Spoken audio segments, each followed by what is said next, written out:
Liverpool berhasil meraih kemenangan tipis 2-1 atas Southampton dalam pertandingan Carabao Cup yang digelar di Anfield. Kemenangan ini dipengaruhi oleh kontribusi penuh dari Federico Chiesa yang memberikan seluruh assist untuk gol-gol Liverpool yang dicetak oleh Alexander Isak dan Hugo Ekitike. Meski performanya mengesankan, ia belum banyak mendapatkan kesempatan bermain sebagai starter dan lebih sering menjadi pemain pengganti. Bahkan namanya sempat dicoret dari daftar skuad Liverpool di Liga Champions. Namun penampilan apik Chiesa dalam laga melawan Southampton mendapatkan banyak pujian dari para penggemar yang kemudian meminta klub agar memberinya lebih banyak waktu bermain di masa mendatang. Chiesa sendiri terus berjuang keras untuk mendapatkan posisi di tim utama dan bertekad menunjukkan performa terbaiknya setiap kali diberi kesempatan sebagai bentuk pembuktian diri kepada klub dan pelatih. Sejak bergabung dengan Liverpool, Florian Wirtz belum berhasil menunjukkan performa yang sama mengesankannya seperti saat bermain untuk Bayer Leverkusen. Pada musim 2025-2026, Wirtz baru tampil dalam 7 pertandingan di berbagai kompetisi dan hanya mampu mencatatkan 1 assist yang didapatkan dalam laga Community Shield. Di kompetisi resmi seperti Liga Inggris dan Liga Champions, ia belum memberikan kontribusi berarti bagi Liverpool. Penampilan yang kurang memuaskan ini menarik perhatian Karl-Heinz Rummenigge, petinggi Bayern Munchen, yang mengungkapkan bahwa Wirtz seharusnya memilih untuk bergabung dengan Bayern daripada Liverpool. Menurut Rummenigge, Wirtz akan lebih berkembang dan tampil lebih baik jika bermain untuk Bayern Munchen. Karena itu, keputusan Wirtz bergabung dengan Liverpool dianggap sebagai langkah yang kurang tepat, dan Rummenigge merasa prihatin dengan nasib pemain muda asal Jerman tersebut. Manchester United kembali dikabarkan tengah mencari kiper baru untuk memperkuat skuad mereka dan nama Mike Maignan dari AC Milan menjadi salah satu target utama. Namun ketertarikan setan merah terhadap kiper asal Perancis itu tidak datang sendirian karena Chelsea juga disebut ikut memantau situasi sang pemain dengan serius. Menurut laporan dari Talksport, kontrak Maignan di AC Milan akan berakhir pada musim panas 2026. Situasi ini membuat masa depannya mulai dipertanyakan, apalagi jika ia tidak segera memperpanjang kontraknya. Dengan sisa kontrak yang tinggal 2 tahun, Milan bisa saja melepasnya dengan harga lebih terjangkau untuk menghindari kepergiannya secara cuma-cuma saat kontraknya habis. Bahkan jika tidak ada perpanjangan hingga musim depan, Maignan berpeluang hengkang secara gratis. Kondisi tersebut membuat Maignan menjadi incaran menarik bagi Manchester United dan Chelsea. Lorenzo Pellegrini tengah menghadapi masa depan yang tidak menentu di AS Roma meskipun telah membela klub selama 8 tahun dan menjadi sosok ikonik di tim. Kontraknya akan berakhir pada akhir musim, namun hingga kini belum ada kesepakatan baru yang tercapai. Di bawah arahan pelatih Gianpiero Gasperini, Pellegrini mulai kehilangan tempat sebagai starter, meskipun ia masih mampu memberikan kontribusi penting, salah satunya lewat gol kemenangan atas Lazio di Derby della Capitale. Gol tersebut sedikit mengangkat kembali kepercayaan publik terhadapnya dan bisa menjadi alasan bagi Roma untuk membuka kembali pembicaraan kontrak. Namun jika perpanjangan tidak terwujud, Inter Milan disebut siap memanfaatkan situasi ini dengan merekrut sang gelandang pada bursa transfer musim panas 2026.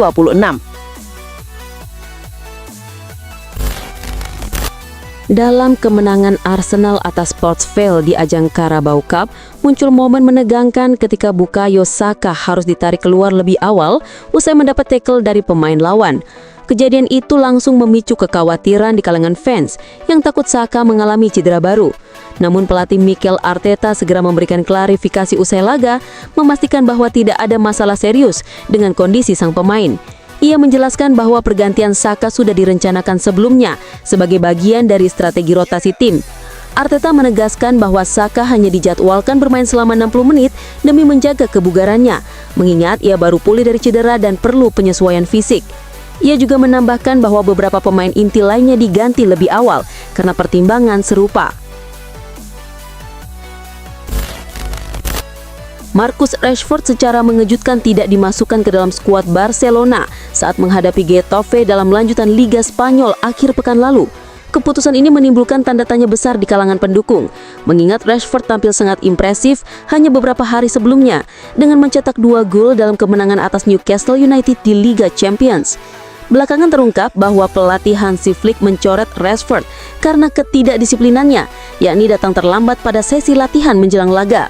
Tindakan Flick pun mendapat sorotan dari berbagai pihak, termasuk legenda sepak bola Inggris Alan Shearer. Ia menilai Rashford perlu segera memperbaiki sikap dan menunjukkan kedisiplinan yang lebih baik jika ingin bertahan dan berkembang bersama Barcelona di bawah kepemimpinan Flick. Vinicius Junior saat ini belum memperpanjang kontraknya dengan Real Madrid dan pembicaraan mengenai perpanjangan tersebut mengalami kebuntuan, terutama karena perbedaan tuntutan gaji. Vinicius meminta bayaran sebesar 30 juta euro per tahun, sedangkan Madrid hanya bersedia menawarkan 20 juta euro. Meskipun kontraknya masih berlaku hingga 2027, Madrid ini segera memastikan masa depan sang pemain. Klub pun menetapkan batas waktu hingga akhir musim ini bagi Vinicius untuk mengambil keputusan. Jika negosiasi gagal mencapai kesepakatan sampai tenggat waktu tersebut, Madrid berencana menjual Vinicius pada bursa transfer musim panas 2026 agar tidak kehilangan pemain dengan harga murah saat kontraknya tinggal 1 tahun lagi. Beberapa klub Premier League seperti Arsenal dan Liverpool sudah lama tertarik untuk merekrutnya. Chelsea harus menelan kekalahan tipis 1-2 dari Man United dalam laga yang berlangsung di Old Trafford, sekaligus menerima sanksi denda sebesar 25.000 pound sterling dari Federasi Sepak Bola Inggris. Denda ini diberikan setelah pemain dan pelatih Chelsea menerima 6 kartu kuning dan 1 kartu merah selama pertandingan. Hukuman tersebut mencerminkan kekhawatiran FA terhadap gaya bermain Chelsea yang dinilai kasar. Apalagi jumlah kartu yang diterima tim The Blues justru lebih banyak dibandingkan jumlah tembakan yang mereka lepaskan, yaitu hanya 5 kali. Meski nilai dendanya tidak terlalu besar, keputusan ini menjadi peringatan bagi Chelsea agar bisa mengendalikan sikap dan cara bermainnya di pertandingan-pertandingan berikutnya.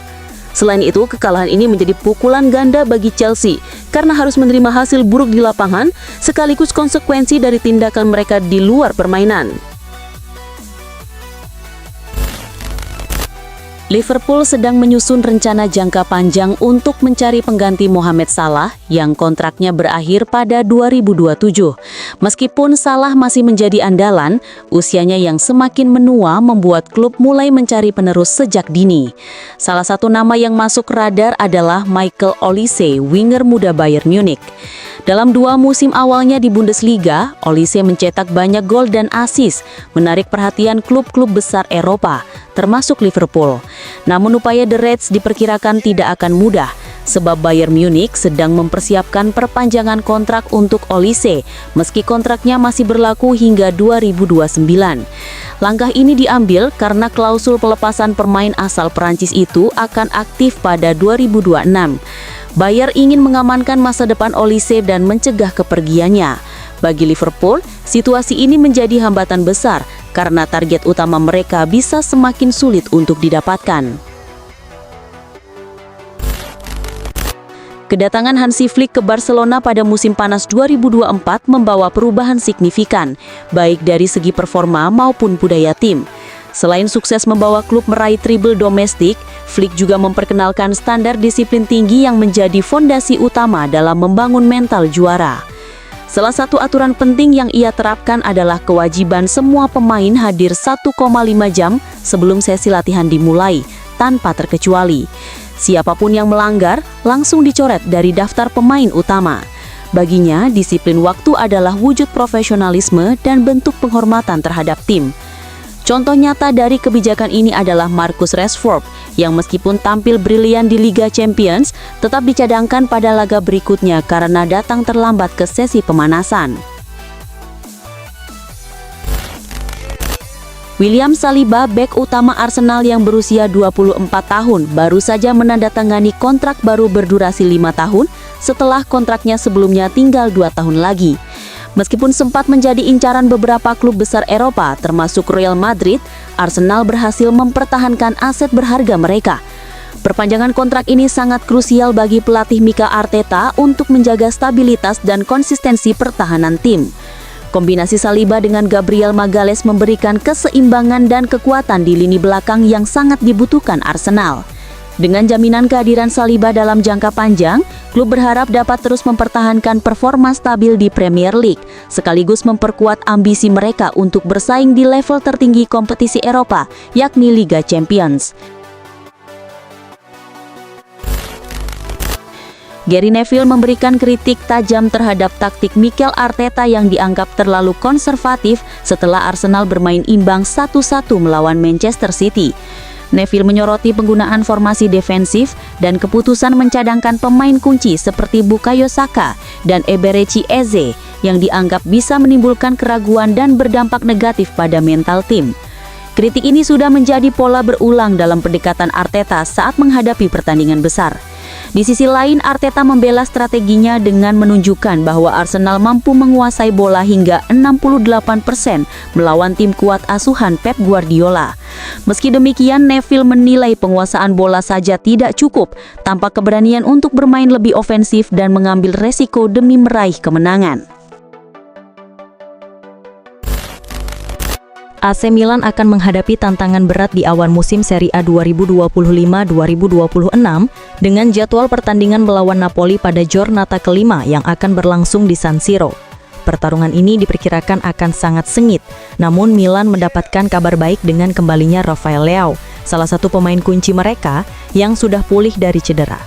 Sky Sport Italia melaporkan bahwa Leao telah sembuh dari cedera betis yang membuatnya absen selama 4 pertandingan awal Serie A musim ini. Terakhir kali ia bermain adalah saat Milan menang atas Bari di Coppa Italia pada bulan Agustus, namun harus ditarik keluar di babak pertama karena masalah pada betisnya. Sejak saat itu, winner tersebut absen lebih dari 1 bulan. AC Milan sangat berhati-hati dalam menangani proses pemulihan Leao karena perannya yang sangat penting di lini serang. Juventus masih terus mencari pemain baru untuk memperkuat skuadnya, terutama di posisi bek kanan yang menjadi prioritas. Juventus pun sudah beberapa kali melakukan pendekatan kepada Bayern Munchen untuk merekrut Stanisic, bek muda serbaguna kelahiran tahun 2000 yang mampu bermain di berbagai posisi lini belakang. Namun upaya transfer tersebut gagal karena Bayern mematok harga tinggi mencapai 50 juta euro yang dianggap terlalu mahal oleh Juventus. Meskipun demikian, kegagalan ini tidak mengurangi minat Juventus terhadap Stanisic yang masih menjadi salah satu target utama mereka dalam rencana jangka panjang. Klub pun berencana untuk kembali membuka negosiasi di bursa transfer berikutnya jika situasi di Bayern berubah atau jika klausul harga menjadi lebih masuk akal.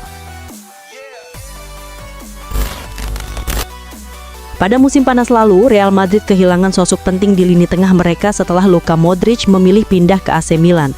Kepergian Modric meninggalkan kekosongan besar yang harus segera diisi dengan pemain pengganti yang setara. Manajemen Real Madrid kemudian mulai mencari kandidat yang tepat, dengan Vitinha dari PSG menjadi salah satu target utama mereka. Gelandang timnas Portugal ini menunjukkan performa luar biasa musim lalu, di mana ia membantu PSG meraih treble winner pertama dalam sejarah klub.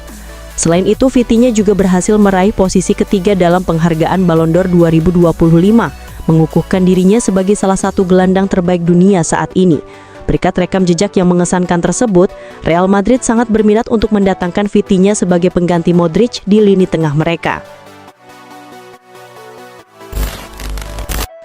Manchester City saat ini tengah serius mempertimbangkan untuk mendatangkan Alexander Pavlovic, gelandang muda berbakat dari Bayern Munchen sebagai pengganti jangka panjang Rodri yang kontraknya akan habis pada tahun 2027.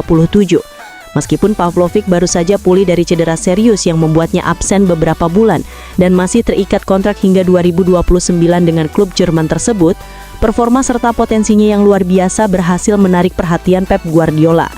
Menyadari betapa pentingnya peran lini tengah dalam strategi tim, manajemen Manchester City diperkirakan akan berupaya maksimal untuk merekrut pemain muda ini. Tujuannya adalah untuk menjaga kekuatan, kestabilan, dan keberlanjutan kualitas permainan tim di masa depan, sekaligus mempersiapkan pengganti yang tepat untuk Rodri, agar transisi berjalan mulus. Ousmane Dembele baru saja mencatatkan namanya dalam sejarah dengan memenangkan Ballon d'Or 2025.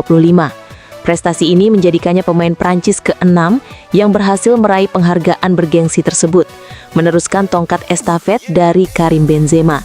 Meski demikian, Jean-Pierre Papin, peraih Ballon d'Or tahun 1991, memberikan peringatan serius kepada Dembele. Menurut Papin, tantangan terbesar justru datang setelah meraih penghargaan ini. Ia menyampaikan bahwa setelah menerima Ballon d'Or, kehidupan seorang pemain akan berubah drastis. Lawan tidak akan lagi memandang atau memperlakukan Anda seperti sebelumnya. Mereka akan bermain dengan cara berbeda, ujarnya dalam wawancara bersama RMC. Inilah ujian nyata yang kini menanti Dembele. Harry Kane masih terikat kontrak dengan Bayern hingga 2027. Namun rumor kepindahannya kembali ke Premier League, khususnya ke Manchester United, semakin menguat. United membutuhkan striker berpengalaman karena performa Rashford, Højlund, dan Sesko belum memuaskan. Kane dianggap sebagai solusi potensial, tapi keberhasilannya bergantung pada dukungan sistem tim, terutama suplai umpan silang yang selama ini menjadi kelemahan United. Jika tidak ada perbaikan dalam skema permainan, bahkan penyerang sekelas Kane pun bisa gagal. Oleh karena itu, manajemen dan pelatih Ruben Amorim perlu menyesuaikan taktik untuk memaksimalkan potensi Kane.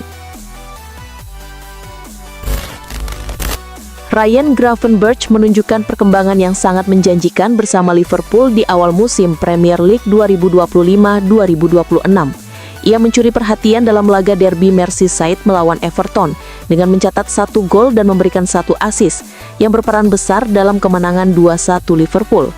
Berkat performa tersebut, Gravenberch mencatatkan diri sebagai pemain Liverpool termuda yang mampu mencatat gol dan assist dalam satu pertandingan derby Premier League pada usia 23 tahun. Musim ini, perannya di lini tengah semakin vital. Ia tidak hanya tampil konsisten dalam menjaga keseimbangan permainan, tetapi juga aktif membantu serangan tanpa mengabaikan tugas bertahan. Perubahan peran ini membuat kontribusinya meningkat secara signifikan, terlihat dari jumlah sentuhan dan operan kunci yang terus bertambah di setiap laga. Dengan performa seperti ini, Gravenberch mulai menunjukkan bahwa ia layak menjadi salah satu pilar utama dalam skuad Liverpool. Barcelona meraih kemenangan 3-1 atas Real Oviedo pada pekan ke-6 La Liga di Stadion Municipal Carlos Tartiere. Meski tertinggal lebih dulu akibat kesalahan Joan Garcia yang dimanfaatkan Reina, Barcelona bangkit di babak kedua. Gol Eric Garcia, Robert Lewandowski, dan Ronald Araujo memastikan 3 poin untuk tim asuhan Hansi Flick. Tambahan poin ini menempatkan Barcelona di posisi kedua klasemen dengan 16 poin, hanya terpaut 2 angka dari Real Madrid. Sementara itu, Oviedo tetap berada di zona degradasi dengan 3 poin dari 6 laga.